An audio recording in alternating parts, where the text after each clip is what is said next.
നമസ്കാരം. കേരളത്തിലെ പല ബിസിനസ് ഓണേഴ്സിനും GST ആൻഡ് ടാക്സ് കാര്യങ്ങൾ ഇപ്പോഴും വലിയ കൺഫ്യൂഷനാണ്.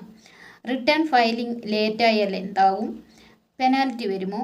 GST രജിസ്ട്രേഷൻ എപ്പോഴാണ് വേണ്ടത്? നോട്ടീസ് വന്നാൽ എന്ത് ചെയ്യണം? ഇങ്ങനെ ഒരുപാട് ഡൗട്ടുണ്ട് പലർക്കും. ചിലപ്പോൾ ചെറിയ മിസ്റ്റേക്ക് പോലും വലിയ പ്രോബ്ലംസ് ആകാം.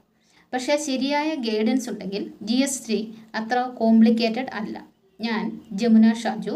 ഞാനൊരു GST പ്രാക്ടീഷണറാണ്. കേരളത്തിലെ ബിസിനസ് ഓണേഴ്സിനും സ്മോൾ ബിസിനസ്സുകാർക്കും GST റിലേറ്റഡ് സപ്പോർട്ട് നൽകുകയാണ് ഞാൻ ചെയ്യുന്നത്. GST registration, return filing, compliance support, GST doubts, notices ഇതൊക്കെയായി ക്ലയൻസിനെ ഹെൽപ്പ് ചെയ്യുന്നു. പല ബിസിനസ് ഓണേഴ്സും ചെയ്യുന്ന വലിയൊരു മിസ്റ്റേക്ക് എന്താണെന്ന് അറിയാമോ? റിട്ടേൺ ഫയലിംഗ് പോസ്റ്റ്പോൺ ചെയ്യുക. ബിസി ആയതുകൊണ്ട് ചിലർ ഫയലിംഗ് പിന്നീടാക്കാമെന്ന് വിചാരിക്കും.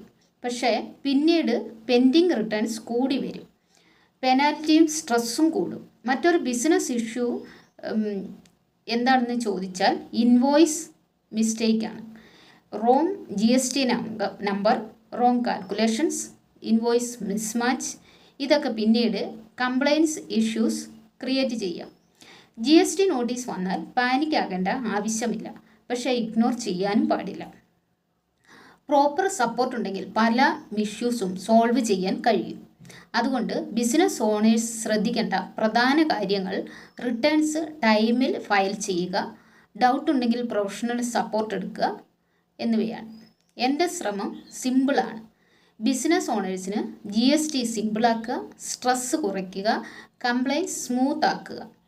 ഈ പേജിൽ റെഗുലറായി GST tips, updates, filing guidance, business helpful information share ചെയ്യുന്നതായിരിക്കും. GST റിലേറ്റഡ് ഹെൽപ്പ് ആവശ്യമുണ്ടെങ്കിൽ നിങ്ങൾക്ക് എനി ടൈം മെസ്സേജ് ചെയ്യാം. ഈ പേജ് ഫോളോ ചെയ്യൂ. Useful GST and tax updates റെഗുലറായി വരുന്നതായിരിക്കും. താങ്ക്